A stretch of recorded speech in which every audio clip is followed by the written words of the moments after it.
मिथिलापुरी से अयोध्या तक का मार्ग 3 दिनों में तय करके महाराज जनक के मंत्री राजा दशरथ के दरबार में पहुंचे। रत्नजटित सिंहासन पर विराजमान महाराज दशरथ का सादर अभिवादन करने के पश्चात मिथिला के मंत्री ने कहा, हे राजन, मिथिला नरेश ने आपका कुशल समाचार पूछा है और महर्षि विश्वामित्र की आज्ञा से उन्होंने आपके पास ये संदेश भेजा है कि समस्त संसार को ज्ञात है कि मिथिला के राजा जनक की पुत्री सीता अत्यंत रूपवती, लावण्यमयी एवं समस्त सद्गुणों से संपन्न है।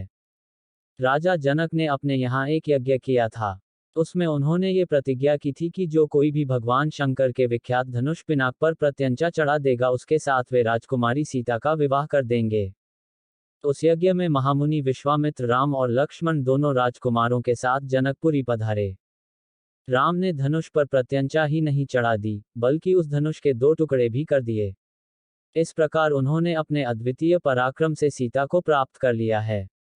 अतः राजा जनक ने आपसे सादर अनुरोध करते हुए ये संदेश भेजा है कि आप अपने समस्त परिजनों, बंधु बांधवों, मंत्रियों एवं पुरोहितों तथा गुरु वशिष्ठ के साथ शीघ्र बारात लेकर मिथिला पधारने की कृपा करें ताकि राजकुमार श्री रामचंद्र के साथ सौभाग्यकांक्षिणी सीता का विवाह वैदिक रीति से संपन्न हो सके और मिथिलेश कन्या के ऋण से उऋण हो सकें।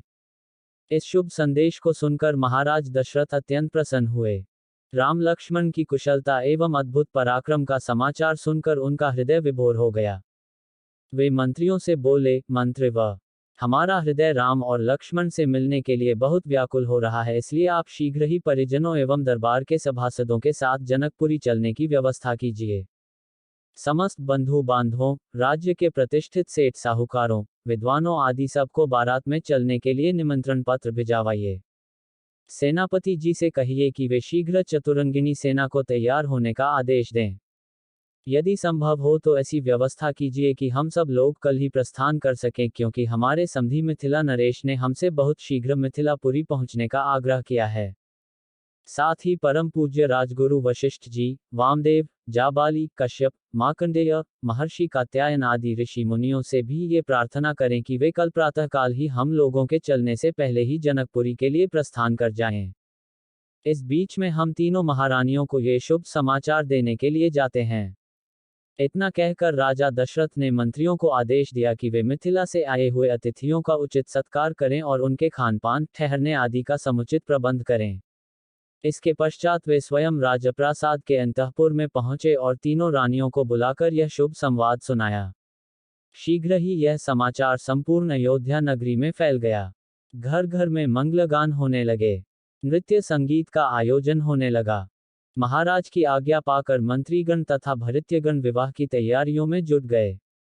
जन जन के मन में अद्भुत उत्साह था।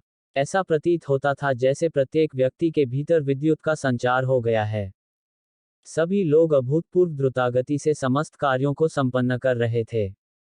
अर्धरात्रि होते होते चलने की सारी तैयारियां पूर्ण हो गईं और दूसरे दिन दल बल के साथ राजा दशरथ रवाना हो गए। 4 दिनों तक चलने के पश्चात बारात मिथिलापुरी पहुंची। ये ज्ञात होते ही कि अयोध्या नरेश ऋषि मुनियों, मंत्रियों, परिजनों एवं अपनी संपूर्ण मंडली के साथ नगर के निकट आ पहुंचे हैं। मिथिला नरेश जनक अपने मंत्रियों, पुरोहित, मुनियों, विद्वानों आदि को साथ लेकर उनकी अगवानी के लिए नगर के मुख्य द्वार पर जा पहुंचे। उन्होंने बड़े आदर के साथ राजा दशरथ की अभ्यर्थना करते हुए कहा, हे नृपश्रेष्ठ, आपके दर्शन करके मैं कृतज्ञ हुआ और आपके पदार्पण करने से जनकपुरी की भूमि धन्य हुई। आपने सीता को अपनी कुलवधू के रूप में स्वीकार करके मेरे वंश को सम्मानित किया है। यह मेरा अहोभाग्य है कि आज मिथिलापुरी में महर्षि वशिष्ठ, वामदेव, मार्कंडेय एवं कात्यायन जैसे परम तपस्वी महात्माओं के चरण पड़े हैं। मैं नहीं समझ पा रहा हूं कि इस असाधारण सम्मान को पाकर किस प्रकार अपने भाग्य की सराहना करूं। इस प्रकार समस्त आगत महानुभावों का सत्कार करके महाराज दशरथ को उनके साथ आए हुए ऋषि मुनियों, बंधु बांधवों, मंत्रियों एवं सैनिकों को जनवासे में ठहराने की उचित व्यवस्था की। जनवासे में राजा दशरथ बहुत देर तक मुनि विश्वामित्र और अपने दोनों पुत्रों के साथ बैठे हुए उनके कृत्यों और पराक्रम का विवरण सुनते रहे। इस विवरण को सुनकर कभी वे आनंद से रोमांचित हो जाते, कभी आश्चर्य से दांतों तले उंगली दबाने लगते और कभी प्रशंसा से अपने राजकुमारों की पीठ थपथपाने लगते। बातचीत करने के पश्चात भोजनादि से निवृत्त होकर वे विश्राम करने चले गए। रामायण के सभी भाग सुनने के लिए हमारे चैनल को सब्सक्राइब करें। जय श्री राम।